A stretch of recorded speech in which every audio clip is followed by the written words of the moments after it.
आज या कार्यक्रमासाठी उपस्थित लोकमतचे संपादक निलेश लंके साहेब, RTIचे कार्यकर्ते सबन साहेब,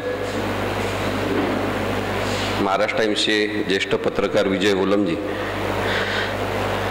तसंच या कार्यक्रमाला अध्यक्ष नसले तरी इथे एक अध्यक्ष उपस्थित आहेत, आपल्या सगळ्यांना माहीत झालेलं आहे. ॲडव्होकेट बार असोसिएशनचे, अहमदनगर बार असोसिएशनचे अध्यक्ष ॲडव्होकेट अनिल सरोदे सर आणि उपस्थित बंधू भगिनींनो,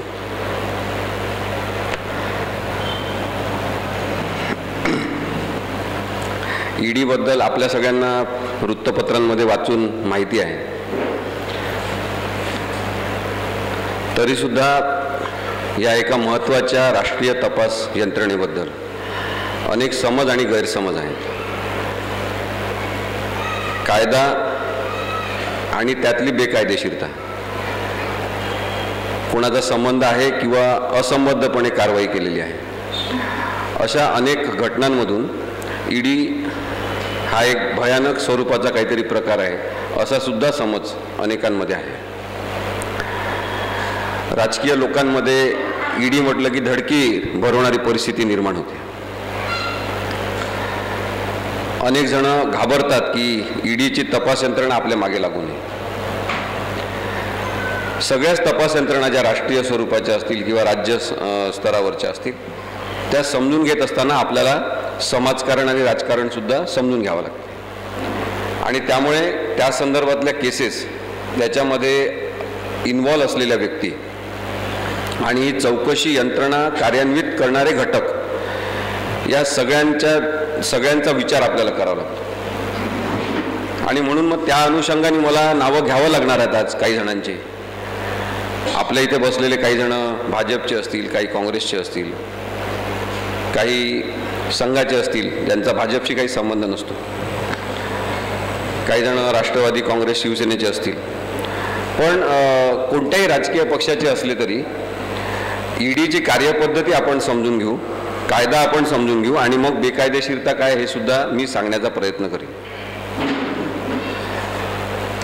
अनेकांना विचारलं ईडीबद्दल तर साधारणतः त्यांना 2014 पासून ईडी ही जास्त माहिती झालेली आहे.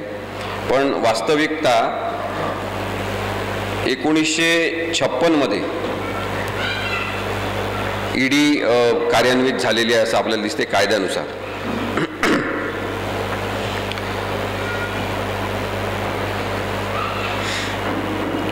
ईडीचा जो उद्देश आहे महत्त्वाचा तो आपण समजून घेतला पाहिजे. महसूल आणि वित्त मंत्रालय भारत सरकारचं जे आहे त्यांच्या माध्यमातून ईडी काम करते किंवा त्यांच्या अंतर्गत तपास यंत्रणा म्हणून ती काम करते. मंत्रालयाच्या देखरेखीखाली आणि मंत्रालयाच्या सांगण्यानुसार काम करणारी सुद्धा ही यंत्रणा म्हणून ओळखली जाते. आर्थिक कायदे लागू करणे, जे आर्थिक कायदे भारतामध्ये लावले जातात त्याची अंमलबजावणी करणे, त्यानंतर आर्थिक बाबींसंदर्भातले घोटाळे जे असतील त्याची चौकशी करणे आणि त्याचा तपास करत असताना ही यंत्रणा ज्या पद्धतीने काम करते ते आपण बघितलं तर ही आर्थिक गुप्तचर यंत्रणा आहे असं या कामाचं स्वरूप आहे. एक अंमलबजावणी संचालक असतात जे केंद्र सरकारने नेमलेले असतात आणि त्यांच्या मार्फत दिलेल्या आदेशांवरून ही यंत्रणा काम करते. इथे IRS म्हणजे इंडियन रेव्हेन्यू सर्व्हिसमधले लोक किंवा इंडियन कॉर्पोरेट लॉ सर्व्हिसमधले अधिकारी किंवा इंडियन पोलीस सर्व्हिस IPS असलेले अधिकारी हे संचालक म्हणून काम करत असतात. आणि एक आर्थिक ॲडमिनिस्ट्रेशन भारताचं चांगलं राहावं, घोटाळे होऊ नये, काळा पैसा जो फिरवला जातो वेगवेगळ्या प्रकारे आणि पांढरा केला जातो त्याला मनी लॉन्ड्रिंग असं म्हणतात. लॉन्ड्री म्हणजे काय की प्रेस करणे, है ना, स्वच्छ करणे, याला लॉन्ड्री आपण असं म्हणतो. मनी लॉन्ड्रिंगचा अर्थ असा आहे की काळा पैसा स्वच्छ करणे आणि तो चलनात आणणे. काळा पैसा म्हणजे लपवलेला बेहिशोबी पैसा. आता हा जो पैसा आहे तो वेगवेगळ्या मार्गाने येत असतो. अनेक लोकांचा आक्षेप हा सुद्धा आहे की इलेक्ट्रोल बॉन्ड जे काढलेले आहे, निवडणूक रोखे जे काढलेले आहेत ते सुद्धा काळा पैसा पांढरा करण्याचंच माध्यम आहे. त्याच्याबद्दल केस सुरू आहे सुप्रीम कोर्टामध्ये ज्याच्यावर आक्षेप घेण्यात आला होता. काही न्यायाधीश हे वेगळ्या प्रकारचे असतात, सरकार धार्जिणा विचार करणारे असतात आणि त्यांनी अनेक केसेस सुप्रीम कोर्टात थांबवून ठेवलेले आहे. त्यामुळे काही केसेस आता आपण पाहतो की नवीन न्यायाधीश आले रामण्णा नावाचे आणि त्यांच्या नावातच राम आहे, तर त्यांनी कायद्याचा इंगा दाखवण्याची सुरुवात केलेली आहे. त्यामुळे अनेक आर्थिक घोटाळे जे आहेत ज्याचे प्रकरणं पेंडिंग आहेत ते सुद्धा आपल्याला नजीकच्या काळामध्ये कार्यान्वित होताना दिसते. न्यायव्यवस्था ही स्वतंत्र असते, स्वायत्त असते आणि कोणत्याही राजकीय पक्षाच्या दबावाशिवाय न्यायव्यवस्थेने काम केलं पाहिजे असं अपेक्षित असते. तरीसुद्धा आपण पाहिलं की इंदिरा गांधीच्या काळामध्ये काही न्यायाधीश असे निपजले की जे इंदिरा गांधींच्या बाजूनी निर्णय देण्यामुळे प्रसिद्ध झाले. तसंच आता त्यांचं प्रमाण वाढलेलं आहे एवढीच गोष्ट आहे आणि ते प्रमाण वाढलं आहे ही आपल्यासाठी नागरिकांसाठी भीतीदायक गोष्ट आहे. त्यामुळे कायद्याला अनुसरून आणि लोकांप्रती न्यायसेवा देणं हे काम विसरून राजकीय सेवा करणारे सुद्धा न्यायाधीश आहेत. ही दुःखाची बाब आपण सगळ्यात पहिले लक्षात घेतली पाहिजे. हे सगळं विचारात घेताना ईडीचं मुख्य कार्यालय दिल्लीला आहे आणि या मागच्या काही वर्षांमध्ये अत्यंत झपाट्याने म्हणजे महाराष्ट्रात तर नागपूरला सुद्धा त्यांनी कार्यालय काढले. खूप झपाट्याने त्यांनी कार्यालय सगळीकडे प्रस्थापित केले. अहमदाबाद, बँगलोर, चंदीगड, चेन्नई, कोचीन, दिल्ली, पणजी, गुवाहाटी, हैदराबाद, जयपूर, जालंधर, कलकत्ता, लखनौ, पटना, श्रीनगर इथे ईडीच्या उपसंचालकांची ऑफिसेस करण्यात आलेली आहे. ईडीचा जर इतिहास आपण बघितला, मी मगाशी जसं सांगितलं तसं की विनिमय संचालनालय म्हणून ही व्यवस्था अस्तित्वात आली. विनिमय म्हणजे पैसा, तर पैशाचं संचालन करणं आणि पैसा हा चांगल्या मार्गावर ठेवणं. पैशाला काही हातपाय नसतात पण माणसांना असतात आणि त्यांच्या डोक्यानुसार ते हातपाय चालवतात, तेव्हा पैसा वेगळ्या दिशेने सुद्धा चालवला जातो आणि त्याच्यामुळे पैशाचं म्हणजे चलन व्यवहाराचं विनिमय करणे हा महत्त्वाचा भाग म्हणून ईडी ही यंत्रणा अस्तित्वात आली. आणि सुरुवातीला 1956 मध्ये ती अस्तित्वात आल्यानंतर खरं तर काय काम करायचं असाच प्रश्न त्यांच्यासमोर होता. अनेक वर्ष ती व्यवस्था सुरू होती पण नेमकं काय काम करायचं हे त्यांना कळत नव्हतं.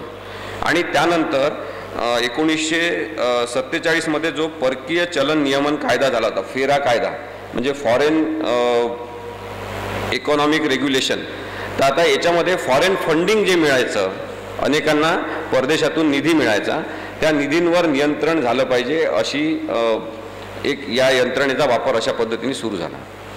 मग ज्या देशविघातक शक्ती आहेत, त्या भारताची स्वतंत्रता आणि सार्वभौमता यांना आव्हान देणाऱ्या शक्ती आहेत, त्यांना पैसा कुठून येतो याच्याबद्दलची चौकशी करण्याचं काम सर्वप्रथम ईडीने सुरू केलं.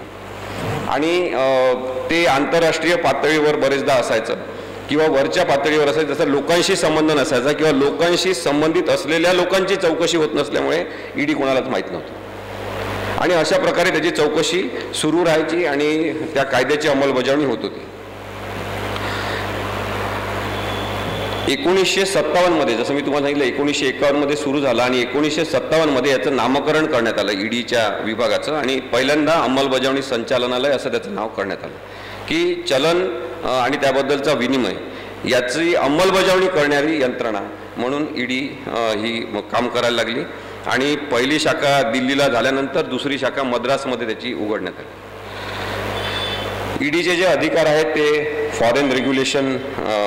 फॉरेन एक्सचेंज रेग्युलेशन ॲक्ट आणि जो फेरा म्हणून ओळखला जातो आणि त्यानंतर 1 जून 2000 रोजी फेमा नावाचा कायदा, त्याची अंमलबजावणीसुद्धा ईडीकडे वर्ग करण्यात आली आणि ईडी या 2 कायद्यांच्या संदर्भातल्या चौकशी करत. बरेचदा या दोन्ही कायद्यांची अंमलबजावणी सिव्हिल स्वरूपाची आहे, दंडात्मक कारवाई आहे. 5 कोटी 10 कोटी असे दंडाचे रक्कमासुद्धा त्यावेळेस जमा करण्यात आलेल्या आहेत ज्यांनी अशा प्रकारे आर्थिक गैरव्यवहार केले त्यांच्याकडून. त्यामुळे सिव्हिल स्वरूपाची कारवाई आणि म्हणून मग भीतीचा धाक हा कमी अशा प्रकारचं ईडीचं अस्तित्व होतं. ईडीला 1999च्या उल्लंघनाशी संबंधित माहिती केंद्रीय व राज्य तपास यंत्रणा किंवा पोलीस यंत्रणा देत होत्या. आता बरेच वर्ष असा काळ आपण पाहिलेला आहे भारतामध्ये की एकाच पक्षाचं सरकार राज्यात आणि केंद्रात, आणि त्यामुळे राज्य सरकार केंद्र सरकारला मदत करायचं, ते आपसात सहमतीने काम करत होते. संघराज्य रचनाच अशी आहे की राज्य सरकारने केंद्र सरकारला आणि केंद्र सरकारने राज्य सरकारला मदत केली पाहिजे. केंद्र सरकार हे वडीलधाऱ्या भूमिकेत बरेचदा आहे आणि त्यांनी राज्य सरकारांना मदत केली पाहिजे. ही भूमिका जी आहे ती भारतीय संविधानाने तयार केलेली बॅलन्स भूमिका आहे, जी अनेक वर्ष पाळण्यात येत होती. पण त्यानंतर आपण आता पाहतो की जेव्हा राज्यात वेगळ्या प्रकारचं सरकार आणि केंद्रात वेगळ्या प्रकारचं सरकार, तेव्हा राज्य सरकारचा छळ करणारी यंत्रणा म्हणून सुद्धा अनेकदा CBI सारख्या यंत्रणेचा वापर झालेला आहे. आणि हे खूप आधी सुरू झालं, म्हणजे इंदिरा गांधीच्या काळापासून हे सुरू झालं. पण थेट अगदी लगेच त्वरित काही आपल्या विरुद्ध झाल्यावर त्याच्यावर कारवाई सुरू करणं, हा जो प्रकार आहे हा 2014 नंतर सुरू झालेला आहे. कायद्याचा बदल्याच्या भावनेतून वापर करणं नेहमीच चुकीचं ठरलेलं आहे आणि त्याबद्दल आपण नागरिकांनी बोललं पाहिजे, हा या कार्यक्रमाचा उद्देश आहे.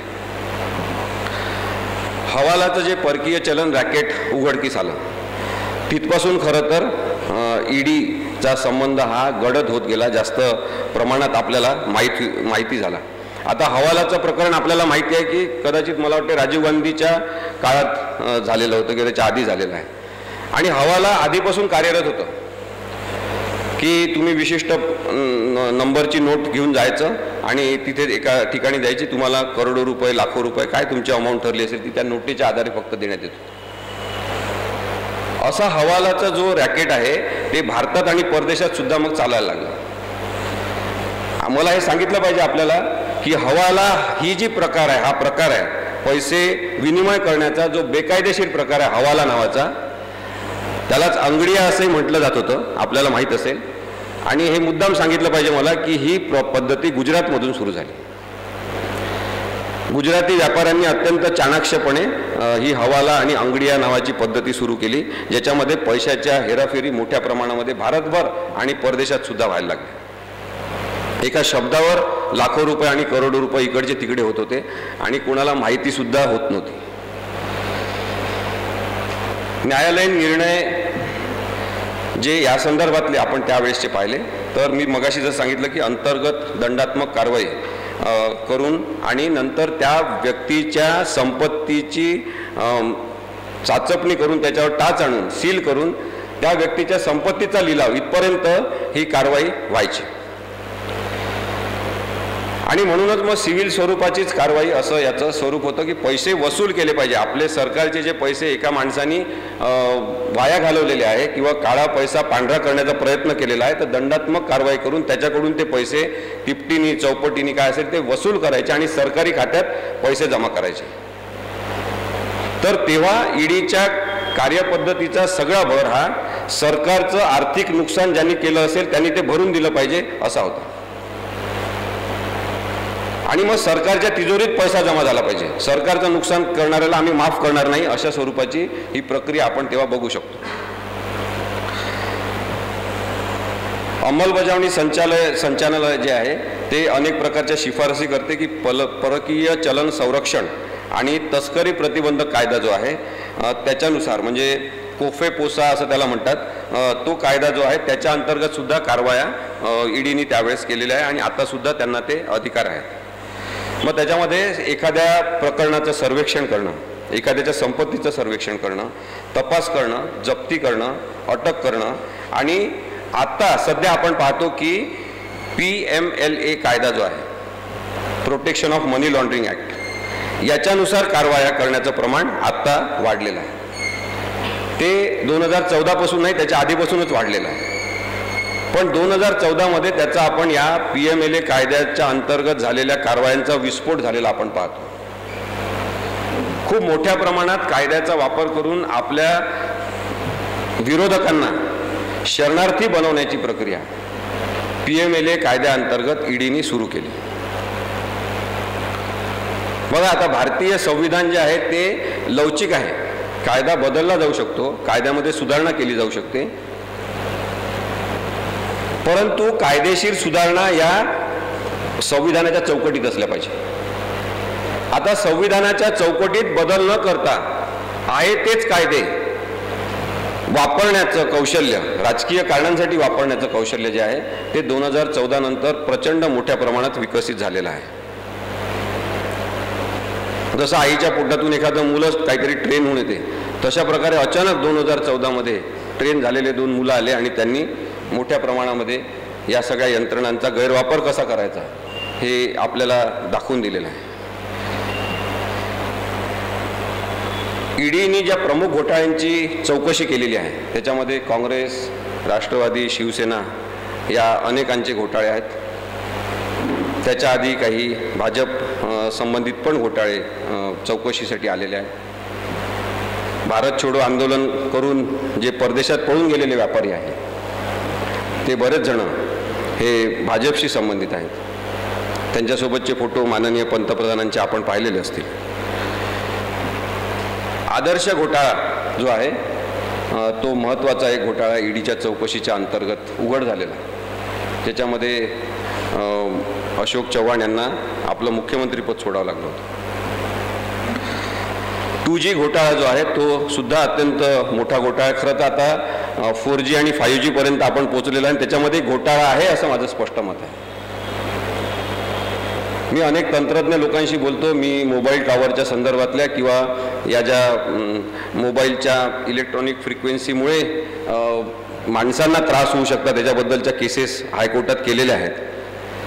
त्याच्यामुळे मला हे माहिती आहे. म्हणजे मी काही खूप हुशार आहे असं नाही. मी काही केसेस केल्यामुळे त्या लोकांनी मला जे सांगितलेलं आहे त्याच्या आधारे मी आपल्याला हे सांगू शकतो की इलेक्ट्रोमॅग्नेटिक रेसचा अत्यंत दुष्परिणाम सहन करत आपण आता जगतो आहे.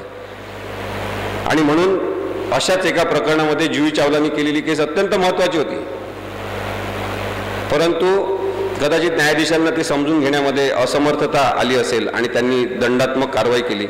आणि मी तेव्हा अनायसे जुही चावलांशी संपर्क करून त्यांना सांगितलं होतं की हे अशी कारवाई चुकीची आहे आणि ती चॅलेंज करण्यात आलेली आहे. त्यांनी एकही पैसा अजून भरलेला नाही. आपल्याला मुद्दाम सांगतो मी. याच्यावर एक सिनेमासुद्धा आला होता रजनीकांत आणि अक्षय कुमारचा 2.0 नावाचा का 0.2 नावाचा काहीतरी. त्याच्यामध्ये दुष्परिणाम दाखवलेले होते. अनेक जण असं म्हणतात की 2G मधून मिळणारी फ्रिक्वेन्सी ही सफिशियंट आहे आपल्याला मोबाईल वगैरे वापरण्यासाठी सगळ्यासाठी. पण 2G नंतर 3G आणायचं असते, 3G नंतर 4G करायचं असते आणि आता 5G मिळाल्यामुळे तुमचे सगळेच दुःख दूर होणार आहेत असं सांगायचं असते. त्यावेळेस मुद्दाम फ्लक्च्युएशन तयार केले जातात.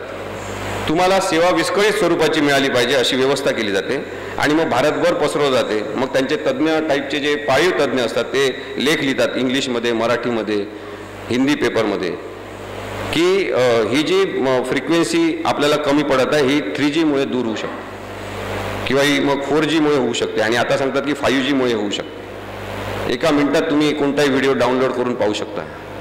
आपलं जीवन सगळं याच्याभोवती त्यांनी सीमित करून ठेवलेलं आहे. पण ही खूप मोठी कॉन्स्पिरसी आहे. हे कधीतरी एक दिवस उघड होणार आहे. अशाच संदर्भातल्या एका केसमध्ये कॅनडाच्या कोर्टाने निर्णय दिलेला आहे की 5G हे माणसांच्या आयुष्यासाठी धोकादायक नाही. याचा आरोग्यासंदर्भातला अहवाल दाखल करा आणि प्रतिज्ञापत्र दाखल करा की हे धोकादायक नाही आणि मग तुम्ही काम सुरू करा.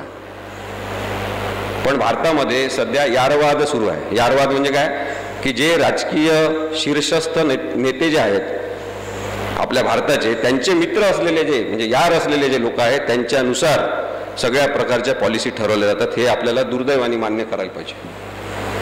आणि म्हणून 2G घोटाळा हा अत्यंत मोठा स्कॅम होता. कारण की हे लोक नाल्या खोदताना, रस्ते करताना, पूल बांधताना घोटाळे करण्यात एक्सपर्ट झालेले सगळे राजकीय लोक. त्यातले काही हुशार निघाले की जे आकाशातून ज्या लहरी पाठवणार आहेत ती जागा सुद्धा विकता येऊ शकते, त्याच्यामध्ये सुद्धा घोटाळा करू शकतात. अशा प्रकारचे हुशार लोक त्यांनी 2G घोटाळा केला आणि तो अजूनही सुरू आहे आणि आपल्याला सांगतो. पण ठीक आहे, आता सध्या ईडीचं त्याच्याकडे लक्ष नाही. 2G पर्यंतच ते आले आणि थांबले. 2G मधले घोटाळेबाज अनेक जण होते ते मग त्यांनी विशिष्ट पक्षाला सपोर्ट केल्यावर 2Gची जी चौकशी आहे ती अजूनही थांबलेली आहे काही प्रमाणामध्ये. हे सुद्धा आपण बघू शकतो. त्यानंतर शारदा चिटफंड घोटाळा झालेला आहे जो वेस्ट बेंगॉलमध्ये झाला. त्याच्यासुद्धा चौकशी सुरू आहे. त्याच्यामधल्या सुद्धा अनेकांना आत्ताच्या इलेक्शनमध्ये भाजपमध्ये घेण्यात आलेलं होतं आणि त्याच्यामुळे सुद्धा ती चौकशी थांबवलेली होती. त्यानंतर कोळसा घोटाळा झाला, कोल स्कॅम कर्नाटकमधला सुद्धा. प्रसिद्ध रेड्डी बंधू आपल्याला माहिती आहेत, त्यांचा तो घोटाळा आहे. ते आता कोणत्या पक्षाशी जवळीक साधून आहेत हे सुद्धा आपल्याला माहिती आहे. रॉबर्ट वड्रा जमीन प्रकरण सुद्धा पेंडिंग ठेवण्यात आलेलं आहे. जास्त अंगावर आल्यावर ते परत काढू शकतात अशा पद्धतीने त्याची कारवाई सुरू आहे. कोहिनूर स्क्वेअर घोटाळा एक आहे, तो सुद्धा आपल्याला कदाचित माहिती असेल. नंतर नॅशनल हेराल्डचा घोटाळा जो आहे तो सुद्धा ईडी तपास करते आहे. IDBIचा घोटाळा आहे. राजा व्हॅली नावाची एक केस आहे, ती ईडी चौकशी करत आहे. महाराष्ट्र सदनचा घोटाळा सुद्धा ईडीकडे वर्ग करण्यात आला होता आणि त्याच्यानुसार छगन भुजबळ यांनी अनेक वर्ष कारागृहात काढून परत ते आता सामाजिक आणि राजकीय जीवनात परतलेले आहेत. हाफिज सईदची मालमत्ता यांनी जप्त केली होती ईडीनी. गुरुग्राममधील मालमत्ता जप्त केली होती. तसंच दाऊद इब्राहिमची सुद्धा मालमत्ता जप्त केलेली होती. भारतातल्या कोणत्याच माणसाला, कोणत्याही जाती धर्माच्या, कोणत्याही राजकीय पक्षाच्या माणसाला हाफिज सईद किंवा दाऊद इब्राहिम याची मालमत्ता जप्त केली असेल तर काहीच वाईट वाटण्यासारखं कारण नाही. काहीच वाईट वाटणार नाही, आपल्याला आनंदच होईल. अजूनही त्यांनी त्यांच्या संपत्ती जप्त कराव्या. पण आपल्याच लोकांना त्रास देण्यासाठी कोणतीच चौकशी यंत्रणा नसते याचं भान प्रत्येक सरकारने ठेवलं पाहिजे. म्हणजे आता आपण बोलतोय ते या 2021 मध्ये, पण कदाचित अजून सरकार पुढचं दुसरं येईल. प्रवृत्ती जी आहे त्याच्याबद्दल आपण बोलतोय, ती प्रवृत्ती कधी नसली पाहिजे. एक सरकार येईल, दुसरं जाईल, पण आपल्याला कायदेशीरता असली पाहिजे. हा आपला आग्रह जो आहे तो मांडता आला पाहिजे. ईडीची जी अत्यंत महत्त्वाची जबाबदारी आहे ती पाहता न्यायालयाचं त्यांच्याबद्दलचं जे मत आहे ते सुद्धा खूप काही चांगलं राहिलेलं नाही आहे. आधी CBIने आपली प्रतिमा ही देशभर मलिन करून घेतली आणि ज्यावेळेस CBIबद्दल सर्वोच्च न्यायालयाने म्हटलं की तुम्ही केंद्र सरकारचे पपेट आहात, तुम्ही पोपट आहात केंद्र सरकारचे, तेव्हा राष्ट्रीय स्वरूपाची बदनामी CBIची झाली. CBIला तोंड दाखवायला तेव्हा जागा उरली नाही. तरीही त्यांची कार्यपद्धती तशाच प्रकारची कायम आहे हे आपण बघू शकतो. सामान्य माणसांचा या चौकशी यंत्रणांवर विश्वास नाही. मनोरंजनाचा भाग म्हणून अनेकदा हे अटक होणारे सत्र जे आहे ते बघत असतात. मी त्याबद्दल पण बोलीन की राजकीय नेत्यांच्या मनावर आणि डोक्यावर याचा काय परिणाम होत असेल या ईडीच्या चौकशीचा, त्याच्याबद्दल पण आपण बोललं पाहिजे. परदेशात देशात मालमत्तेची फसवणूक करणे आणि आर्थिक घोटाळे करणे यापासून संरक्षण देऊन दोषींवर कारवाई करण्याची जी जबाबदारी आहे ती भारत सरकारच्या वित्त मंत्रालयाने आणि महसूल विभागाने अंमलबजावणी संचालनालय म्हणजे ईडी, एन्फोर्समेंट डायरेक्टरेट यांच्यावर सोपवलेली आहे. आता ईडीचं जे राजकारण आहे आणि अधिकारांचा गैरवापर आहे त्याच्याबद्दल आपण थोडी माहिती घेऊ. 2014 नंतर या कायद्याची अंमलबजावणी यश अपयश याचा जर आलेख आपण तपासण्याची गरज आहे असं वाटलं आणि त्याचा प्रयत्न केला तर आपल्याला दिसेल की मनी लॉन्ड्रिंग अंतर्गत ज्या कारवाया झालेल्या आहे त्याच्याबद्दलची माहिती त्यांच्या ऑफिशियल वेबसाईटवरच त्यांनी टाकलेली आहे. ती अत्यंत महत्त्वाची आहे. 2014 ते 2018 या काळामध्ये 347 केसेस मनी लॉन्ड्रिंगच्या अंतर्गत झालेल्या आहेत आणि 2005 ते 2014 या 104 केसेस झालेल्या आहेत. म्हणजे कदाचित 2005 ते 2014 सरकार झोपलेलं होतं आणि हे जागृत सरकार जे आहे त्यांनी 2047 केसेस केलेले आहेत. मनी लॉन्ड्रिंग कायद्याअंतर्गत ज्या अटका झालेल्या आहेत त्या आपण बघितल्या तर 2005 ते 2004 22 जणांना अटक झालेली होती या ईडीतर्फे मनी लॉन्ड्रिंग कायद्याअंतर्गत. पण 2014 ते 2018 तब्बल 130 जणांना अटक झालेली आहे. तसं पाहिलं तर कार्यक्षम सरकार म्हणून आपल्याला त्यांचं अभिनंदन करायला पाहिजे. पण मग या 130 जणांचं काय झालं याचं उत्तर मिळाल्यावर ते अभिनंदन आपल्याला करता येऊ शकतं. 2014 ते 2020 पर्यंत या 130 पैकी दोष सिद्ध झालेले किती जण आहेत असा प्रश्न जर आपल्या मनात आला असेल, कारण त्यानंतर आपल्याला सरकारचं अभिनंदन करायचं आहे, तर 2014 ते 2020 पर्यंत दोषी सिद्ध झालेले 9 जण आहेत. 130 पैकी 9 जण आहेत. कारण की या 130 जणांपैकी अनेकांची, म्हणजे आता तुम्ही जे खेड्यात वाढलेले आहेत त्यांना हे नक्की माहिती असेल की आधी गाई गुरं जे मोकाट फिरायचे त्यांना पकडण्यात यायचं आणि त्यांना कोंडवाड्यात नेलं जायचं. आणि कोंडवाड्यात नेण्यासाठी आजूबाजूनी माणसं असायचे, काही जण वाजवायचे, काही जण हाकारायचे आणि ते बरोबर गाई बैल जे मोकाट असलेले ते म्हशी वगैरे त्या सगळ्या कोंडवाड्यात जायच्या. माझं असं स्पष्ट मत आहे की भारतीय जनता पार्टी हा राजकीय कोंडवाड आहे. ईडीचा वापर करून या सगळ्या मस्तवाल झालेल्या इतर राजकीय पक्षाच्या नेत्यांना एकतर जेलमध्ये जा नाहीतर भाजपमध्ये जा अशा प्रकारे दोनच रस्ते तयार करून त्यांना आपल्या पक्षात आणलं जाते. आणि शरणार्थी म्हणून आलेले, शरणागती पत्करलेले हे जे मस्तवाल स्वरूपाचे भ्रष्टाचारी सांड असतील वेगवेगळ्या पक्षातले, यांना मग शुद्ध करून घेतलं जाते आणि त्यांच्यावरच्या कारवाया या थांबवल्या जातात, स्थगित केल्या जातात किंवा नष्ट केल्या जातात. आणि त्यामुळेच 2000 मी तुम्हाला मग सांगतो 2014 ते 2018 130 जणांवर अटकेच्या कारवाया झाल्यावर केवळ 9 जणांना दोषसिद्ध केलेला आहे आणि कदाचित ते 9 जण राजकीय पक्षाशी संबंधित पण नसतील असे असतील. याचा अर्थ आता आपल्याला काय काढायचा आहे तो आपण काढला पाहिजे. सरकारचं अभिनंदन करायचं असेल, ईडीचं अभिनंदन करायचं असेल तर आपण याच्या आधारे करू शकतो. या सगळ्या पार्श्वभूमीवर मग आणखी आपल्याला पुढचा विचार करायला पाहिजे की ही आकडेवारी जी आहे ईडीची दाखल केलेल्या केसेसची आणि न्यायालयात सिद्ध केलेल्या प्रकरणांची, त्याच्यातून या ईडी नावाच्या संस्थेचा यशा अपयशाचा आलेख नागरिकांनी तयार केला पाहिजे.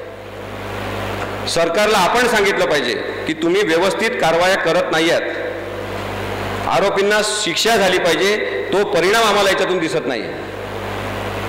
आणि त्यामुळे आपण या राष्ट्रीय तपास यंत्रणेचा राजकीय कारणांसाठी गैरवापर करणं थांबवलं पाहिजे असं आपण आता भाजप सत्तेत असल्यामुळे त्यांना सांगितलं पाहिजे. यानंतर दुसरं सरकार येईल कदाचित किंवा कोइलेशन गव्हर्नमेंट येईल कदाचित, तेव्हा त्यांना सुद्धा ते सांगितलं पाहिजे. आपण गैरवापराबद्दल नागरिकांनी बोललं पाहिजे की गैरवापर आम्हाला चालणार नाही. कायदे नागरिकांच्या मालकीचे आहेत, यंत्रणा नागरिकांच्या मालकीच्या आहेत. आपल्या टॅक्समधून या सगळ्यांना पगार मिळत असतो, त्यामुळे यांच्या कार्यपद्धतीवर लक्ष ठेवण्याची जबाबदारी आणि हक्क सुद्धा आपल्याला आहे. आणि म्हणून ईडीची जी कारवाई आहे ती शंकास्पद असेल तर त्याबद्दल बोललं गेलं पाहिजे. हा जो राजकीय वापर आहे तो चुकीचा आहे, लोकशाहीला घातक आहे, हे सुद्धा समजून घेतलं पाहिजे. बघा, लोकशाही यंत्रणा ही एक मोठी इमारत आहे, ती करण्यासाठी खूप मोठा काळ लागतो उभं करण्यासाठी, आणि त्याचा पाया करून टाकण्यासाठी मात्र काही वर्षच लागू शकतात. इमारत कोसळू शकते. लोकशाहीची प्रकृती बिघडवणाऱ्यांना आपण जनता माफ करणार नाही हे त्यांना सांगायला पाहिजे. विरोधी पक्षातील नेत्यांना बरेचदा मानसिक त्रास देण्यासाठी ईडी हे हत्यार म्हणून वापरलं जाते की काय, अशी शंका आपल्या मनात निर्माण झालेली असेल तर ती मी आकडेवारी जी सांगितली त्याच्यावरून आपण शंका आपली पक्की केली पाहिजे की खरोखर तसं होताना आपल्याला दिसते. आपण हे सगळं बोलत असताना भ्रष्टाचारी व्यक्तींबद्दल आपल्या मनामध्ये प्रेम आहे का? मुळीच नाही. 1% सुद्धा आपल्याला प्रेम नाही.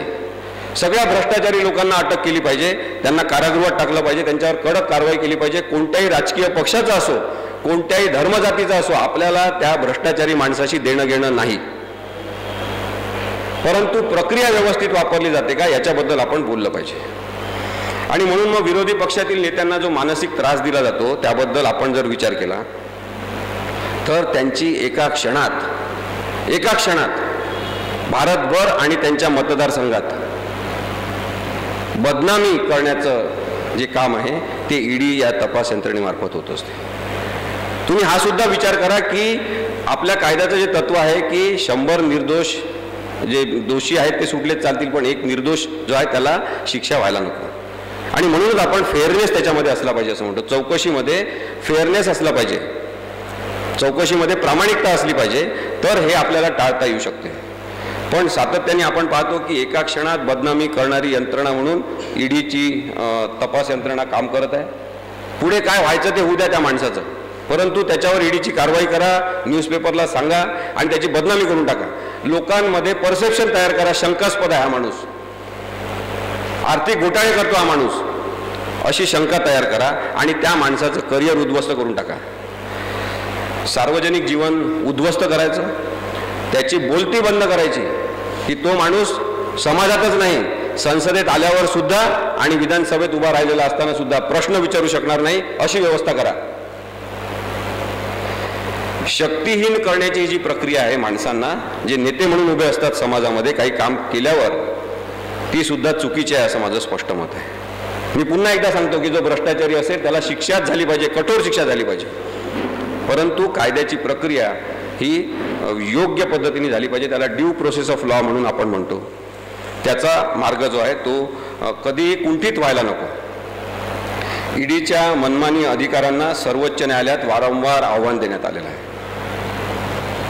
मी मगाशी सांगितलं की सर्वोच्च न्यायालय असेल, उच्च न्यायालय असेल, ईडीच्या कामकाजाकडे काही कोणी खूप चांगलं काम करत आहे अशा दृष्टीने आज पाहत नाहीत. हे सुद्धा एका बाजूला घडलेलं आहे. म्हणजे परत आपलंच नुकसान झालेलं आहे. उद्या कदाचित ईडी म्हणेल की मी चांगलं वागण्याचा प्रयत्न करणार, आम्ही आता चांगली यंत्रणा म्हणून होणार. तरी एक लक्षात घ्या, भारतामध्ये एकाच वाल्याला वाल्मिकी होऊ दिलेला, आपण परत परत वाल्मिकी आपण होऊ दिलेला नाही. त्यामुळे एकदा बदनाम झालेली आपली लोकशाहीतली यंत्रणा पुन्हा सावरण्याचा प्रयत्न करेल तेव्हा आपला विश्वास सहजासहजी त्या यंत्रणेवर सुद्धा बसणार नाही. म्हणजे कायद्यावरचा आणि कायद्याच्या प्रक्रियांवरचा विश्वास नष्ट करण्याची जी प्रक्रिया भाजपने आणि केंद्र सरकारने सुरू केलेली आहे, तिचा आपण स्पष्ट शब्दात निषेध केला पाहिजे.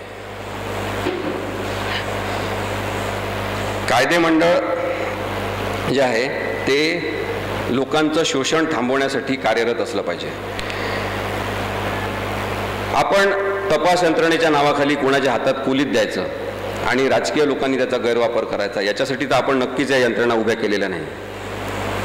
आपण न्यायासाठी त्या उभ्या केलेल्या आहे, अन्याय करण्यासाठी नाही. एवढं तरी आपण लक्षात घेतलं पाहिजे. आता मी स्वतः ईडीमधल्या काही केसेसमध्ये हाताळतो आहे. त्या केसेस काही लोकांची बाजू मांडण्याचा प्रयत्न करतो आहे. काही वेळेस मला माहिती आहे की त्यांनी भ्रष्टाचार केला असेल, परंतु मी आपल्याला एक अत्यंत मायन्यूट फरक आत्ता सांगणार आहे. इथे ॲडव्होकेट अनिल सरोदे बसले आहेत आणि मला वाटतं इथल्या न्यू लॉ कॉलेजचे 4 विद्यार्थी सुद्धा इथे आलेले आहेत. त्यांना माहिती आहे की करप्शनच्या संदर्भातले लॉ, म्हणजे भ्रष्टाचार केला असेल तर अँटी करप्शनकडे ती केस जाते आणि मनी लॉन्ड्रिंग असेल तरच ईडीचा वापर करता येऊ शकतो. महाराष्ट्रातल्या अनेक प्रकरणांबद्दल हे म्हणता येऊ शकते की भ्रष्टाचाराची प्रकरणं आहेत, परंतु ओढून ताणून ते मनी लॉन्ड्रिंगचे प्रकरणं दाखवून त्याच्यावर गुन्हे नोंदवले जातात, हे वास्तव आहे. आणि याच्याबद्दल मात्र आपण सगळ्यांनी विचार केला पाहिजे. 2019 मध्ये मनी लॉन्ड्रिंग कायद्यामध्ये सुधारणा करण्यात आल्या. सुधारणा या लोकोपयोगी कारणांसाठी केल्या जात होत्या कायद्यामध्ये. आता राजकीय कारणांसाठी आणि राजकीय फायद्यासाठी कायद्यांमध्ये सुधारणा केल्या जातात. कायदे सुद्धा आपल्या यार असलेल्या लोकांना फायदा करण्यासाठी केले जातात. आपण पाहिलेलं आहे की आता कृषी कायदे तिन्ही परत घेण्यात आलेले आहेत. कदाचित भारताच्या इतिहासात 3 कायदे एकाच संदर्भातले एकाच वेळी परत घेण्याची अभूतपूर्व घटना आहे, जे सामान्य माणूस या भारतामधला करू शकला नाही. कोणत्याही राजकीय पक्षाच्या नेत्यामध्ये हिंमत नाही. ते या देशातल्या शेतकऱ्यांच्या एकजुटीने करून दाखवलेलं आहे. केंद्र सरकारशी लढाई करायची असेल तर ज्यांची फाईल तयार नसेल, ज्यांनी भ्रष्टाचार केला नसेल, त्यांनी ती लढाई करावी. पण दुर्दैवाने सगळ्या राजकीय पक्षामध्ये भ्रष्टाचारी नेते असल्यामुळे कोणीच यांच्या विरुद्ध लढाई करू शकत नाही. काही जण आहेत पण ते हतबल झालेले आहे. कारण की आपण लोकशाही तर काही टिकू दिली नाही, आपण पक्षशाही आणलेली आहे. मग पक्षाच्या झेंड्याखाली असलेले पक्षाचे आदेश पाळत बसतात आणि त्यामुळे लोकांचं जे म्हणणं आहे ते मात्र हवेत विरून जाते. आपण हतबलसारखे पाहत बसलेलो आहे की काय करायचं या सगळ्या परिस्थितीमध्ये. मनी लॉन्ड्रिंग कायद्यामध्ये 2019 मध्ये सुधारणा करून ईडीला अफाट आणि अनावश्यक अशा स्वरूपाचे अधिकार देण्यात आलेले आहेत. कायद्याचे 2-3 तत्व आहेत ज्याची पायमल्ली या ईडीच्या सुधारणांमधून करण्यात आलेली आहे. एक तर भारतीय संविधानातलं कलम 20 आहे, ज्याच्यामध्ये सांगितलेलं आहे की तुम्हाला किंवा मला कोणालाही कोणत्याच भारतीय व्यक्तीला त्याच्या स्वतःविरुद्ध साक्ष देण्यासाठी बाध्य केलं जाऊ शकत नाही. पण ईडीच्या कार्यपद्धतीमध्ये त्यांनी घेतलेला जबाब जो आहे तो जणू काय त्याच्याविरुद्ध पुरावाच आहे असं म्हणून वापरला जाते आणि त्यामुळे अनेक प्रश्न निर्माण होतात. कायदेशीर मार्गाने तो जबाब घेतलेला आहे का? कोणावर तरी दबाव बाहेरच्यांवर टाकून त्याच्या नातेवाईकांना वेठीस धरून त्याला जबाब द्यायला लावलेला आहे का, याच्याबद्दलची काही शहानिशा आपल्याला करता येते आणि तो जबाब खराच आहे असं मानून पुढची कारवाई होते. हे अत्यंत घातक आहे. एकदा एखाद्यावरची केस झाली की त्या संबंधित व्यक्तीच्या संदर्भात असलेले नातेवाईक सगळेजण सगळ्यांची ईडी चौकशी करू शकते. असे सुद्धा व्यापक अधिकार 2019च्या सुधारणेने दिले आहे. म्हणजे आपण पाहिलेलं आहे की रामायणामध्ये सुद्धा हनुमान एक चांगला आहे, त्याचा कोणीतरी एक भाऊ तसाच वाईट आहे, किंवा सुग्रीवचा भाऊ कोणता तरी वाईट आहे किंवा तो चांगला आहे. आपण पाहिलेलं आहे अनेकदा. एकाच घरामध्ये दोन वेगवेगळ्या व्यक्ती असू शकतात.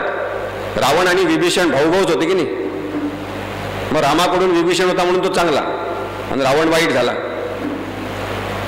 एका घरामध्ये जर दोन वेगळ्या स्वभावाचे वेगळ्या प्रवृत्तीचे भाऊ असू शकतात, एक भ्रष्टाचारी असू शकतो आणि एक सन्मार्गी असू शकतो. तर एखाद्या भ्रष्टाचारी भावाने काही चुकीचं केलं असेल तर त्याच्या चांगल्या असलेल्या भावाची सुद्धा चौकशी करण्याचे अधिकार हे वापरतात आणि त्यांचा सगळा परिवार, त्यांची सगळी एक पारिवारिक इमेज समाजामधली उद्ध्वस्त करून टाकतात. त्यांना चेहरा तोंड दाखवायला जागा ठेवत नाही. हे चुकीचं आहे की नाही.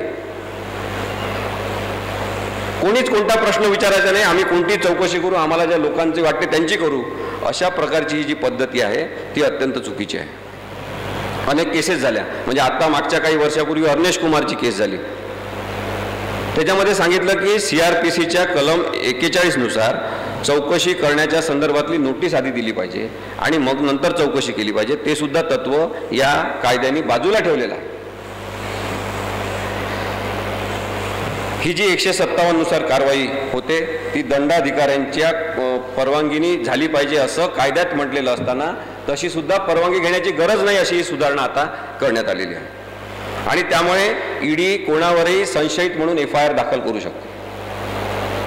या कायद्यामध्ये खरं तर असं एक आहे की जर ईडीच्या अधिकाऱ्यांनी तपास करताना चुकीची कारवाई केली असेल तर त्यांच्यावर कारवाई होऊ शकते असं एक कलम आहे. आणि मी खूप प्रयत्न केला, आमच्या इथे सगळे आमचे सहकारी बसले, त्यांनी सुद्धा शोध घेण्याचा प्रयत्न केला की एखाद्या तरी ईडीच्या अधिकाऱ्यावर कारवाई झालेली आहे की चुकीची कारवाई केली म्हणून. नाही झाली, एक पण नाही झाली. त्यामुळे कायद्याच्या कोणत्या कलमांचा आधार घेऊन कोणाविरुद्ध आपण तलवार उगारायची, कायद्याची सपासप कापून काढायचं हे सुद्धा ठरवण्यात आलेलं आहे. कायद्याच्या या प्रक्रियेला आपला विरोध असला पाहिजे. कायदे सगळे चांगल्या उद्देशानेच तयार केलेले असतात, पण त्याच्यामध्ये नंतर ज्या कोणत्या गोष्टी घुसवण्यात आलेल्या आहेत त्या लोकशाही विरोधी आहेत. आता एक आपण पाहिलं की ईडी आणि CBI चे जे संचालक असतात ते प्रमुख सगळ्या भारताचे, त्यांचा कार्यकाळ वाढवण्यासंदर्भात मोठा वादविवाद सुरू झाला. म्हणजे कोर्टाने सुद्धा सांगितलं की कार्यकाळ वाढवू नये अनावश्यक पद्धतीने, विशेष कारण असेल तरच कार्यकाळ वाढवायचा.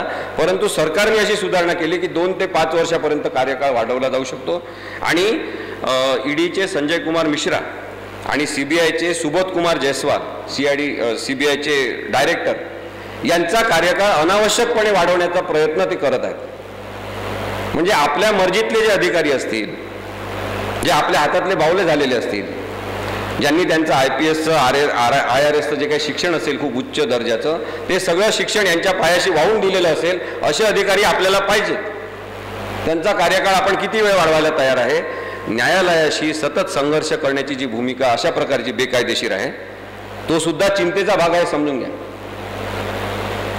याच्या आधी कोणते पंतप्रधान सर्वोच्च न्यायालयात गेले तुम्ही सांगा. सर्वोच्च न्यायालय काय सहज जायची जागा आहे का? नाही, चहा प्यायसाठी मी गेलो. अरे असं असते का? तुम्ही पंतप्रधान आहे म्हणून कुठे पण चहा प्यायला जाणार? दबाव टाकण्याचं जे तंत्र आहे त्याचा निषेध आपण करणार की नाही. इथे बसलेले नागरिक आणि बाहेरचे नागरिक, आपण सगळ्यांनी हा विचार केला पाहिजे असं मला वाटते. मुकुल रॉय नावाचे व्यक्ती आपल्याला माहीत असतील, राजकीय नेते आहेत वेस्ट बेंगॉलमधले. त्यांनी पश्चिम बंगालमध्ये निवडणुकीच्या वेळेस आपल्या तृणमूल काँग्रेसमधून भाजपमध्ये प्रवेश केला. कारण की त्यांची अशीच कोंडवाड्याची परिस्थिती करण्यात आली, कोंडी करण्यात आली की भाई आना है तो इधर आओ, नाही तो उधर जा. मग जेलमध्ये येण्यापेक्षा इकडे येणं बरं. त्याच्यामुळे अनेक जण त्या पक्षामध्ये गेले आणि ईडीने त्यांची चौकशी ओपन केलेली थांबवण्यात आली. आता हे दिसत आहे सगळं म्हणून मी तुम्हाला सांगतो, हे दिसतंय आपल्याला, तुम्ही तपासून बघा नावं घेऊन हे सगळे. आता शिवसेनेचे प्रताप सरनाईक यांच्यावर, त्यांच्या मुलावर, सगळ्यांवर तपास लावलेला. प्रताप सरनाईक खूपच स्वच्छ धुतल्या तांदळाचे असं मी काही म्हणतच नाही. त्यांना जरूर तुम्ही भ्रष्टाचाराच्या केसमध्ये तपासणी त्यांची केली पाहिजे, चौकशी केली पाहिजे, कायद्याच्या प्रक्रियेतून सगळं झालं पाहिजे. परंतु त्यांची सुद्धा एवढ्या मोठ्या प्रमाणात आता कोंडी करून ठेवलेली आहे की त्यांनी मुख्यमंत्र्यांना पत्र लिहिलं जाहीरपणे, ते जाहीर पण करून टाकलं की एवढा सगळा त्रास सहन करण्यापेक्षा चला ना बीजेपी सोबत सरकार स्थापन करू. कशासाठी हे त्रास सहन करायचं? त्यांनी जाहीर पत्र लिहिलं, पेपरमध्ये छापून आलं. आपण हे बघितलं पाहिजे की या ज्या घटना आणि घडामोडी सुरू आहेत त्या काही कायदेशीर नाही आहेत आणि त्या बेकायदेशीरतेच्या संदर्भात आपल्याला विचार करता आला पाहिजे. एक अत्यंत युनिक प्रकरण, डिस्टिंक्ट अशा स्वरूपाचं, वेगळंच अशा स्वरूपाचं, त्याच्यातून सगळं राजकारणच उकल होऊ शकते या ईडीचं. म्हणून आपण एकनाथ खडसेंच्या केसकडे पाहिलं पाहिजे. मी स्वतःच ती केस चालवत असल्यामुळे मी जास्त त्याबद्दल बोलणार नाही, परंतु त्याच्यामधले धागेदोरे जे आहेत, जे प्रसिद्ध झाले तेवढे मी मात्र सांगू शकतो. आपण हा घटनाक्रम पाहू शकतो एकनाथ खडसेंच्या बाबतीमध्ये की जो घोटाळा 2016 मध्ये झालेला होता, ते मंत्री असताना त्या घोटाळ्याच्या संदर्भात एवढी भयानकता तेव्हा कोणालाच वाटली नाही की हा अत्यंत भयंकर गुन्हा आहे, भूखंड घोटाळा. आपल्या मंत्रिपदाचा गैरवापर करून त्यांनी जमिनी आपल्या नावानी करण्याचा प्रयत्न केला, आपल्या परिवारातल्या लोकांच्या. पैसा फिरवला वेगवेगळ्या ठिकाणावरून. पण तेव्हा कोणतंही मनी लॉन्ड्रिंगचं प्रकरण लावण्याची गरज नाही, कारण का ते भाजपमध्ये होते. त्यानंतर त्यांची एवढी कोंडी करण्यात आली, त्यांना मंत्रिपद सोडावं लागलं, त्यांचं नेतेपद त्यांना विरघळून टाकण्यात आलं, त्यांचं महत्त्व अगदी ठरवून कमी करण्यात आलं. आणि त्याच्यानंतर जेव्हा काहीच पर्याय उरला नाही, त्यांनी विचार केला की या पक्षामध्ये फार घुसमट व्हायला लागली आहे, तर ते राष्ट्रवादी काँग्रेसमध्ये प्रवेश केला. त्यांनी राष्ट्रवादीमध्ये प्रवेश केला आणि लगेच त्यांच्यावर ईडीची चौकशी सुरू झाली. 2016 मध्ये केलेल्या घोटाळ्याबद्दल राष्ट्रवादीमध्ये प्रवेश केल्यानंतर 2020 मध्ये ईडीची चौकशी सुरू झाली. तुम्ही विचार करा की हे राजकारण जे आहे हे चांगलं आहे का? एकनाथ खडसे भ्रष्टाचारी असतील, त्याची त्यांना शिक्षा झाली पाहिजे. मी जे कागदपत्र पाहिलेले आहेत त्याच्यावर मी हे स्पष्टपणे आपल्याला सांगतो की त्याच्यामध्ये भ्रष्टाचार झालेला आहे. पण ते भ्रष्टाचाराचं प्रकरण हे मनी लॉन्ड्रिंगचं प्रकरण असू शकते का? आणि मनी लॉन्ड्रिंगचं प्रकरण असेल तरी मग ते 2016 सालीच का घेण्यात आलं नाही? पैसा त्याच्यात फिरवलेला, त्याच्यामध्ये मनी लॉन्ड्रिंगचं सुद्धा प्रकरण आहे असं माझं मत आहे. पण 2016 साली जी कारवाईच तुम्हाला करावं वाटली नाही, ज्या यंत्रणेचा वापरच करावा वाटला नाही, तो 2020 मध्ये का केला? हा प्रश्न आपल्याला याच्या संदर्भातलं सगळं राजकारण उघड करून दाखवतो की ईडीचा वापर राजकीय स्वरूपाचा आणि राजकीय कारणांसाठी होत आहे. न्यायालय त्यांच्याबद्दल काय निर्णय घ्यायचा तो जरूर घेईल आणि प्रत्येक भ्रष्टाचारी व्यक्तीला शिक्षा झाली पाहिजे हे सुद्धा मी आपल्याला स्पष्टपणे सांगतो, पुन्हा पुन्हा सांगतो. कारण की मग भ्रष्टाचारी माणसाची बाजू मांडताय का असा प्रश्न येईल. वकील म्हणून मी कोर्टामध्ये एखादी बाजू मांडीन कोणती तरी, पण ते दोषी आहेत हे मला वाटते, हे मी तुम्हाला स्पष्टपणे सांगतो. बेल्लारी कोळसा भूखंड घोटाळा तिकडचे आपण पाहिलेले कर्नाटकचे, की पूर्ण कर्नाटकचं सरकार कशा प्रकारे हस्तगत करण्यात आलं.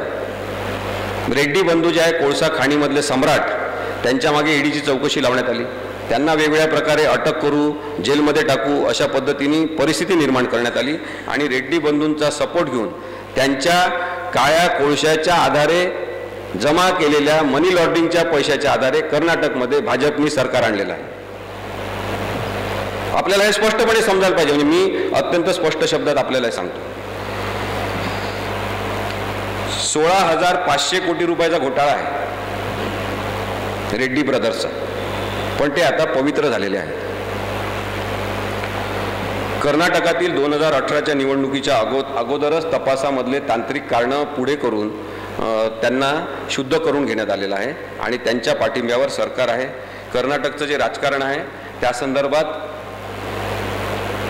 न्यायनिष्ठ स्वरूपाची मांडणी ऐकल्यानंतर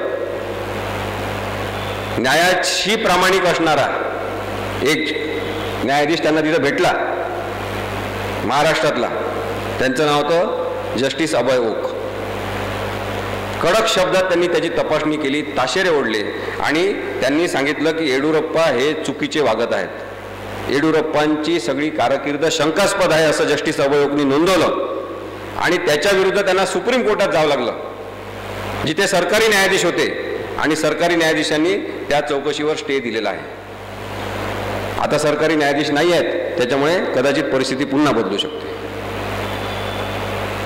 आपण हे समजून घेतलं पाहिजे की या सगळ्या गोष्टींमध्ये परत आता अनिल देशमुखांची केस सुरूच आहे. परमबीर सिंग त्याच्यामध्ये आहेतच, भारतातून परार झालेले नाही आहेत, दुसऱ्या सुरक्षित राज्यामध्ये म्हणजे उत्तर प्रदेशमध्ये असतील. उत्तर प्रदेशमध्ये सुरक्षित वाटण्याची परंपरा खूप जुनी आहे. अत्यंत प्रसिद्ध धार्मिक स्थळ असलेल्या ठिकाणी मी गेलेलो आहे खूप घडामोडी घडायच्या आधी, आणि तिथल्या क्रिमिनल जस्टिसचा अभ्यास करत असताना मला लोकांनी सांगितलं, तिथल्याच लोकांनी सांगितलं, हिंदू असलेल्याच लोकांनी सांगितलं कि भारत भर के दुनिया भर के चोर उचक्के यहाँ आते हैं, दाढ़ी बढ़ा के यहाँ पे घूमते हैं. ही फॅक्ट आहे. हे हिंदू मंदिरांमध्ये होत असेल, मुस्लिम काही दर्ग्यांमध्ये होत असेल, माणसाच्या प्रवृत्तीमध्ये फरक नाही, परंतु हे होणं चुकीचं आहे की नाही हे आपल्या मनाला विचारल्यावर तो हिंदू असो, मुस्लिम असो, कोणत्याही जाती धर्माचा असो, धर्माच्या आड तुम्ही तुमची गुंडगिरी लपवत असाल तर ते चालणार नाही हे भारतीय नागरिकांनी सांगायला पाहिजे की नाही. अनिल देशमुख यांचं प्रकरण हे त्यांनीच क्लिष्ट केलेलं आहे असं माझं स्पष्ट मत आहे. माझ्याकडे जर ते आले असते तर मी त्यांना सांगितलं असतं की लगेच ईडीच्या चौकशीला समोर जा, 2-3 तारखांना हजर राहा आणि त्याच्यानंतर तुम्हाला काय निर्णय घ्यायचा आहे तो घ्या, परंतु चौकशीपासून पळून जाऊ नका. त्यांना कोणीतरी चुकीचा सल्ला कदाचित दिला आणि ते ईडीच्या चौकशीपासून पळाले आणि त्याच्यामुळे त्यांच्यावरच्या सगळ्या शंका न्यायालयामध्ये सुद्धा वाढत गेल्या असं मला वाटते. अनिल देशमुखांनी सुद्धा भ्रष्टाचार केला असेल अशी शक्यता लोकांना जास्त वाटते, पण ते मग भ्रष्टाचाराचं प्रकरण असेल, ते मनी लॉन्ड्रिंगचं प्रकरण आहे का हा मुद्दा आहे, त्याच्याबद्दल आपण बोलायला पाहिजे. आणि म्हणून काही गोष्टी शेवटी आपण लक्षात घेतल्या पाहिजे की कायद्यामध्ये एक संकल्पना आहे रूल ऑफ लॉ. सध्या रूल ऑफ लॉ आहे की नाही? रूल ऑफ लॉ असलं पाहिजे, परंतु सध्या रूल बाय लॉ आहे. रूल बाय लॉ म्हणजे काय आणि रूल ऑफ लॉ म्हणजे काय हे मी तुम्हाला सांगतो. रूल ऑफ लॉ म्हणजे कायद्याचं राज्य असलं पाहिजे, कायद्याच्या मदतीने राज्य केलं पाहिजे असं नाही. इथे कायद्याच्या मदतीने राज्य करण्याचा जो प्रयत्न सुरू आहे आणि त्यासाठी तपास यंत्रणांना आपल्या हाताशी धरणं सुरू आहे ते निषेधार्ह आहे. 3 प्रकारची न्यायिक सक्रियता असते. एक असते की सामान्य कायद्यांचे अन्वयार्थ काढणं हे न्यायालयाचं काम आहे, दुसरं संविधानाचा अन्वयार्थ काढणं हे त्यांचं काम आहे, आणि या दोन्ही त्यांच्या कायदेशीर जबाबदारी आहे. पण तिसरी एक जबाबदारी जस्टिस कृष्णा अय्यर आणि जस्टिस भगवती असताना जास्तीत जास्त प्रकर्षाने समोर आली, आणि ती म्हणजे जनहित याचिकांच्या माध्यमातून जनतेचे मुद्दे आणि प्रश्न समजून घेणं. आज जनतेचे मुद्दे आणि प्रश्न समजून घेणारं न्यायालय किंवा न्यायव्यवस्था नाही हे लोकांना वाईट वाटण्याचं कारण आहे. कायदेशीर जबाबदाऱ्या सुद्धा प्रामाणिकपणे पाळल्या जात नाही हे सुद्धा लोक बघत आहेत. सर्वोच्च पदावर असताना सुद्धा तुमचा जर कोणी सन्मान ठेवत नसेल तर त्याच्यामध्ये तुमचं किती मोठं यश याचा विचार तर करा एकदा. तिथे खोटं बोलण्याची काहीच गरज नाही. तुम्ही सर्वोच्च पद हासिल केलेलं आहे, आता तरी खोटं बोलू नका. पण दररोज काहीतरी बोलायचं, देशाची दिशाभूल करायची, याला आता जनता विटलेली आहे हे त्यांच्या चेहऱ्यावरून त्यांच्या वागणुकीवरून दिसते. चांगले चांगले भले भले भक्त आता सळो की पळो बिचारे होऊन गेले, शांत बसले. त्यांना वाटलं काय करायचं आता, कृषी कायदे परत घेतले, आपण तर त्याची एवढी तरफदारी करत होतो. त्यांच्याजवळ आता बिचाऱ्यांजवळ शब्द नाही. निदान त्यांना आधी ट्रेनिंग द्यायला पाहिजे किंवा याच्यानंतर तुम्ही काय बोलायचं आणि मग कृषी कायदे परत घ्यायचे. आता ते आपल्याशी मुजोरी सुद्धा करू शकत नाही. अशी दयनीय अवस्था निदान भक्तांची तरी त्यांनी करू नये. आता या सगळ्या याच्यामध्ये ईडीची जी सगळी संकल्पना आहे ती आपण पाहिली तर वेगवेगळ्या तपास यंत्रणा सुद्धा आपण लक्षात घेतल्या पाहिजे. म्हणजे IB इंटेलिजन्स ब्युरो, त्यानंतर UIDS, त्यानंतर IT जे अजित पवारांच्या मागे लावलेलं आहे सध्या, CBI, ED, रॉ, या सगळ्यांना विना परवानगी कोणाची माहिती न घेता कोणाची माहिती घेण्याचा अधिकार त्यांना दिलेला आहे. परवानगी न घेता माहिती घेण्याचा अधिकार या सगळ्या तपास यंत्रणांना देण्याची योजना मंत्रिमंडळाने केली आणि तशा प्रकारची सूचना ही त्यांनी वैयक्तिक माहिती संरक्षण विधेयकावर अहवाल मांडताना संसदीय समितीने केलेली आहे. संसदीय समिती ही लोकांसाठी काम करणारी समिती असली पाहिजे असं भारतीय संविधानामध्ये अपेक्षित आहे. जी काही प्रक्रिया आपण ठरवली आहे त्याच्यामध्ये. परंतु कोणत्या तरी राजकीय नेत्यांनी सांगितलं की असा असा अहवाल तयार करा. हे टेबलमेड असे अहवाल तयार करण्याचं काम त्यांचं नाही. पण त्यांनी आता अहवाल दिलेला आहे की कोणाची वैयक्तिक माहिती घ्यायची असेल तर त्यासाठी कोणाच्याही परवानगीची IB, UIDS, IT, CBI, ED, raw यांना काही गरज नाही. ते डायरेक्ट त्यांची माहिती. आता एवढ्या अनियंत्रित पद्धतीने आपण या सगळ्या यंत्रणांना मुभा देणं हे चुकीचं कसं आहे याचा विचार आपण केला तर पुट्टास्वामीची केस एक झाली सर्वोच्च न्यायालयामध्ये आणि पहिल्यांदा भारतातल्या सर्वोच्च न्यायालयाने निर्णय देताना सांगितलं की खाजगी जीवन जगण्याचा राईट टू प्रायव्हसी हा प्रत्येक माणसाच्या जीवनावश्यक अशा जीवन जगण्याच्या हक्काचा भाग आहे. राईट टू लाईफचा जो भाग आहे. म्हणजे त्यांनी काय सांगितलं की आपली प्रायव्हसी ही महत्त्वाची आहे आणि प्रायव्हसीला कोणी धक्का पोचू शकत नाही. पण आपण इथे पाहतो की परवाच अहवाल दिलेला आहे संसदीय समितीने की IB, UIDS, IT, CBI, ED, raw यांना कोणाची परवानगी घेण्याची गरज नाही. ते डायरेक्ट कोणाची पाहिजे त्यांची माहिती काढू शकतात, चौकशी करू शकतात. आता माहिती काढणं म्हणजे आपल्या सगळ्यांच्या प्रायव्हसीमध्ये इंटरफेअर करणं आहे. फेसबुकच्या प्रमुखांना हे वारंवार भेटतात, त्यांच्या गळ्यात गळे घालतात, ट्विटर वगैरे सगळं हँडल करतात, आपले फॉलोअर वाढवतात. यांच्यासाठी हे सहज शक्य आहे कोणाची माहिती काढणं. आणि त्याच्यामध्ये मग आता CBI आणि अशा प्रकारच्या यंत्रणांचा सुद्धा सहभाग त्यांनी घेतला तर गुन्हेगारीकरण करून त्या माणसाची माहिती ओरबाडायची अशा प्रकारची प्रक्रिया सुरू होणार आहे जी परत लोकशाही आणि संविधानाला घातक आहे, संविधानाला मान्यच नाही आहे. याच्यावर नक्कीच या येणाऱ्या हिवाळी अधिवेशनामध्ये खडाजंगी चर्चा होईल अशी अपेक्षा आहे. विरोधक याच्याबद्दलचा आवाज उठवणार आणि मग कदाचित मुद्दामून सुद्धा हा विषय आणला जाईल की कृषी कायदे जे रद्द करायचे संसदेमध्ये तेव्हा गोंधळ झाला म्हणून आम्ही आता ते रद्द करत नाही असं सुद्धा सांगितलं जाऊ शकते.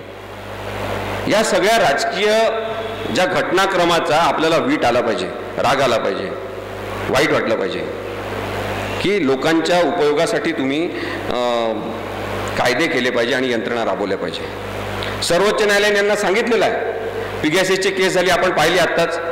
सर्वोच्च न्यायालयाने त्यांना स्पष्टपणे सांगितलेलं आहे की देशाची सुरक्षितता, सार्वभौमत्ता, राष्ट्रीय एकात्मता असे शब्द वापरून तुम्ही काहीही कायदे कराल याचे अधिकार तुम्हाला नाही हे सांगितलेलं आहे. तरी वारंवार तशाच प्रकारचे खेटे घ्यायचे आणि न्यायालयाशी, न्यायव्यवस्थेशी आणि न्यायाच्या संकल्पनाशी खेळायचं ही खिलवाड थांबली पाहिजे. आणि म्हणून मग आपण केंद्रीय तपास यंत्रणांना जे अनियंत्रित अधिकार देण्याचा प्रयत्न होत आहे त्याचा सुद्धा निषेध केला पाहिजे असं मला वाटतं. एकीकडे आपलं नकार देण्याचं स्वातंत्र्य सुद्धा हे गोठून टाकत आहेत. सगळ्यात महत्त्वाचा अधिकार कोणता आहे? नकार देण्याचं स्वातंत्र्य आहे, राईट टू डिसेंट. आपण नकार पण देऊ शकत नाही. म्हणजे यांनी कायदाच करून टाकला आहे की तुमच्या घरात घुसून तुमची माहिती तुमच्या परवानगीशिवाय घेणार. काय करता तुम्ही? कायदा आम्ही केलेला आहे, नाही म्हणण्याचा अधिकार तुम्हाला नाही. तुमचं स्टेटमेंट घेणार मारून वगैरे दबाव टाकून आणि मग तुम्हाला सांगणार की तुम्ही स्टेटमेंट दिलेला आहे, हा पुरावा आहे, संपला विषय. इतक्या साध्या पद्धतीने माणसांचं गुन्हेगारीकरण करण्याची जी प्रक्रिया आहे ती खूप जास्त धोकादायक अशा स्वरूपाची आहे की आपण लोकशाहीचे एक एक इमले ढासळून टाकतो आहे. म्हणजे कोणीतरी असा एक भव्य माणूस असेल, स्वतःचाच हात कापून टाकत असेल, स्वतःचाच नाक चिरून टाकत असेल, रक्तबंबाळ स्वतःला करून टाकत असेल, स्वतःच आनंद होत असेल, असा एखादा माणूस कल्पना करा. देशावर प्रेमच नाही का तुमचं? देशावर प्रेम म्हणजे झेंडा घेऊन नाचणं नाही. देशावर प्रेम म्हणजे इथल्या व्यवस्थांवर, लोकशाही यंत्रणेवर, इथल्या प्रक्रियेवर आणि इथल्या सगळ्या माणसांवर प्रेम करणं आहे. ते जमणारे राजकीय नेते आपल्याला पाहिजे. ही आता आपली एक काय म्हणतात त्याला गरज म्हणून आपल्यासमोर आलेली आहे. मी 2-3च मुद्दे अजून सांगतो की CBI तपासासाठी म्हणजे ईडीचे तपास का वाढले, याचं कारण काय, अचानक का वाढले ईडीचे तपास. याचं कारण आहे की CBIच्या संदर्भातल्या कायद्यांमध्ये एक तरतूद होती की राज्य सरकारची जनरल कन्सेंट, सर्वसाधारण संमती त्यांना असली पाहिजे, तरच CBI तिथे कारवाई करू शकतात आणि चौकशी करू शकतात. पण जेव्हा राज्य सरकारांच्या लक्षात आलं, वेस्ट बेंगॉल असेल, महाराष्ट्र असेल, तामिळनाडू असेल, त्यांनी त्यांची जनरल कन्सेंट विड्रॉ करून टाकली. त्यांनी सांगितलं आमच्या परवानगीशिवाय आमच्या राज्यातून CBIने तपास करायचा नाही. CBIच्या मुसक्या आवडल्याबरोबर इकडे ईडीच्या तपासाची गती वाढली. तुम्ही एका यंत्रणेला थांबवू शकता, दुसऱ्याला थांबवू शकता का, अशा प्रकारचं एक बेकायदेशीर आव्हान आपल्या सगळ्यांसमोर उभं करण्यात आलेलं आहे. आणि त्याच्यातूनच परत केंद्र आणि राज्य संबंध खराब करण्याचा सुद्धा एक प्रकार सुरू झालेला आहे. केंद्र आणि राज्य सरकार यांचे संबंध हे संतुलित स्वरूपाचे भारतीय संविधानाने आखणी केलेले आहे, परंतु सतत राज्य आणि केंद्राचा टसल सुरू आहे, भांडण सुरू आहे. अशी परिस्थिती जी आहे ती केवळ 24 तास निवडणुकीच्याच भाषेत बोलणारा माणूस करू शकतो. राजकारणाचं जे गुन्हेगारीकरण आहे, मी मगाशी सांगितलं की हवालापासून खरं तर सुरू झालं. त्यावेळेस काही भाजपचं नामोनिशाण नव्हतं, त्याच्यामध्ये त्यांचा काही सहभाग नव्हता. गुजराती माणसांची ती संकल्पना होती हवाला, एवढंच फक्त. पण त्याच्यानंतर हे जे प्रकरण आता वाढत चाललेले आहे त्याच्यामध्ये राजकारणाचं गुन्हेगारीकरण हे हवालापासून जे सुरू झालं त्याला आता गुन्हेगार म्हणजे आर्थिक गुन्हेगारांना राजकीय आश्रय इथपर्यंत आपण येऊन थांबलेलो आहे. आणि नुसता आश्रय द्यायचा नाही, त्यांना डायरेक्ट मोठं पद द्यायचं, त्यांना मंत्री करून टाकायचं. ही जी प्रक्रिया आहे याच्यामध्ये लोकशाहीच्या अधिकारांचं आपल्या हनन होत आहे हे स्पष्टपणे आपल्याला दिसू शकते. मला आणखी एक मुद्दा असा मांडायचा आहे की लोकशाहीच्या प्रक्रियांचं पालन करा असं सर्वोच्च न्यायालय वारंवार आपल्याला सांगते आहे. म्हणजे सरकार लोकशाही जणू काही सरकारला मान्य नाही अशा स्वरूपात वागत आहे आणि न्यायालय त्यांना मात्र सतत सांगते लोकशाहीचं पालन करा, लोकशाही प्रक्रिया पालन करा. आपल्याला दिसते की न्यायालय सतत सरकारला लोकशाहीच्या मार्गावर आणण्याचा प्रयत्न करते, पण न्यायालयाची गायडेड डेमोक्रेसी सुद्धा त्यांना मान्य नाही. मग न्यायालयातल्याच न्यायाधीशांना आम्ही घेतो आता आमच्यासोबत, मग तुम्ही काय कराल. ही जी अरेरावी आहे ही अत्यंत चुकीची आहे असं मला वाटते. बाजू मांडण्याची संधी न देणं, अवाजवी स्वरूपाच्या अटका आणि अटकेचं राजकारण हे सुद्धा प्रश्नार्थक आहे. 177व्या लॉ कमिशनचा एक रिपोर्ट आहे आणि त्यांनी सांगितलं होतं की 2001मध्ये हा रिपोर्ट सादर झालेला आहे आणि त्यांनी सांगितलं की व्यक्तीचे स्वातंत्र्य आणि समाजाची सुरक्षा यांचा समतोल संतुलन अटक करताना केलं पाहिजे असं त्यांनी 2001मध्ये सांगितलेलं आहे. या लॉ कमिशननी स्वतःहून रिपोर्ट सादर केला. लॉ कमिशन हे भारत सरकारचा खूप मोठा पैसा खर्च करून काय म्हणतात त्याला संशोधन करणारी एक यंत्रणा आहे, पण त्यासुद्धा आता त्यांचंसुद्धा कोणी ऐकेन असं झालेलं आहे. त्यांचे अहवाल हे रद्दीच्या केराच्या टोपलीत टाकण्यात येतात. मी तुम्हाला फक्त 2 केसेस सांगतो. एक Jahangir Kumar state of UP आणि DK बासू याच्यामध्ये अटकेच्या संदर्भात काही सूचना देण्यात आलेल्या की अटक झालेल्या व्यक्तीचे काही अधिकार असतात ते आपण पाळले पाहिजे, परंतु अटक झालेल्या व्यक्तींच्या अधिकारांबद्दल ज्या मार्गदर्शक सूचना आहेत त्यासुद्धा पाळण्यात येत नाही आहेत. भारतीय संविधानातील कलम 20, 21 आणि 22 याचं धडधडीत उल्लंघन ईडीच्या कार्यवाहीमुळे सुरू आहे आणि म्हणून या कारवाया ज्या आहे त्या अत्यंत घातक स्वरूपाच्या वळणावर येऊन ठेपलेल्या आहे. अटक केलेल्या व्यक्तीच्या जीवनावर पूर्ण प्रश्नचिन्ह निर्माण करायचं, त्याचं अस्तित्वच मिटवून टाकण्याचा प्रयत्न करायचा. ही राक्षसी तपास यंत्रणा माणुसकी नष्ट करेल की काय अशी शक्यता आता निर्माण झालेली आहे. कुणाचं तरी राजकारण संपवण्यासाठी इतक्या वाईट पद्धतीने याच्या आधी कधीही यंत्रणांचा वापर झाला नाही. याच्यानंतर त्यांनी काँग्रेसमुक्त भारत अशी घोषणा केलेली आहे. करा काँग्रेसमुक्त भारत करा, आपल्याला काही गरज नाही काँग्रेसची कोणत्या पक्षाची, पण भाजपमुक्त भारत मात्र नसला पाहिजे. माझं म्हणणं आहे की सगळेच राजकीय पक्ष आवश्यक आहे. विरोधी पक्ष तर सगळ्यात जास्त आवश्यक आहे. आणि म्हणून आपल्याला बहुमताचं सरकार नको, पण ताकदवान विरोधी पक्ष पाहिजे. मानवी हक्क आणि मूलभूत हक्क भारतीय संविधानाने दिलेले, त्याचं संरक्षण झालं पाहिजे असं वाटत असेल तर याच्यानंतर एकाच पक्षाला बहुमत देऊन निवडून देऊ नका इथपर्यंत आपण आता पोहोचलो पाहिजे. त्यांना कोलिशन गव्हर्नमेंट करू द्या, एकमेकांवर ते चेक ठेवतात, आपल्या डोक्याला ताप नाही. नागरिक म्हणून आपण निश्चिंत राहू शकतो. आणि त्यामुळे आता पाशवी बहुमत कोणालाच देण्याची परिस्थिती नाही. अनेक लोक वेगवेगळ्या पक्षात गेलेले आहेत. इथे तर अहमदनगरमध्ये पूर्ण भारत नांदतो, सगळे नातेवाईक वेगवेगळ्या पक्षामध्ये आहेत. अहमदनगर हे एक उदाहरण आहे भारतासाठी की अशा प्रकारचं वातावरण असलं पाहिजे. सगळ्यांनी मिळून मिसळून भ्रष्टाचार केला पाहिजे. आपल्याला या सगळ्या गोष्टींकडे कधीतरी या विनोद बुद्धीने बघता बघता गंभीर पण होता आलं पाहिजे की मोकळा श्वास नागरिकांना घेऊ द्या, कायद्याला न्यायव्यवस्थेला मोकळा श्वास घेऊ द्या, त्यांचा गळा दाबण्याचा प्रयत्न करू नका. भारताला रामशास्त्री प्रभूने बांधण्याच्या अनेक न्यायाधीशांची गरज आहे. आणि त्यामुळे या पार्श्वभूमीवर परत माध्यमांची भूमिका अत्यंत महत्त्वाची आहे. आपल्याला निपक्ष स्वरूपाचा प्रामाणिक पत्रकारांचा समूह असलेला मीडिया पाहिजे. अशाच पत्रकारितेतून कदाचित लोकशाही टिकू शकेल, कारण की आपल्यापर्यंत अनेक गोष्टी आणण्याचं काम पत्रकार आणि माध्यमं करत असतात. आज वारंवार जी काही नियोजित प्रकारची अशी काय म्हणतात त्याला आपण ऑर्गनाइज क्राईम सिंडिकेट म्हणून मीडिया सुरू आहे, ती सुद्धा चुकीची आहे. भारतावर प्रेम असेल तर इथल्या या सगळ्या यंत्रणांवर प्रेम असलं पाहिजे. इथल्या यंत्रणांवर प्रेम म्हणजे कोणावरच अन्याय होणार नाही अशी मनामध्ये आपल्या सतत इच्छा असली पाहिजे. प्रत्येक गुन्हेगाराला शिक्षा झाली पाहिजे, भ्रष्टाचारी माणसाला शिक्षा झाली पाहिजे, परंतु त्यासाठी कायद्याची योग्य प्रक्रिया वापरली पाहिजे.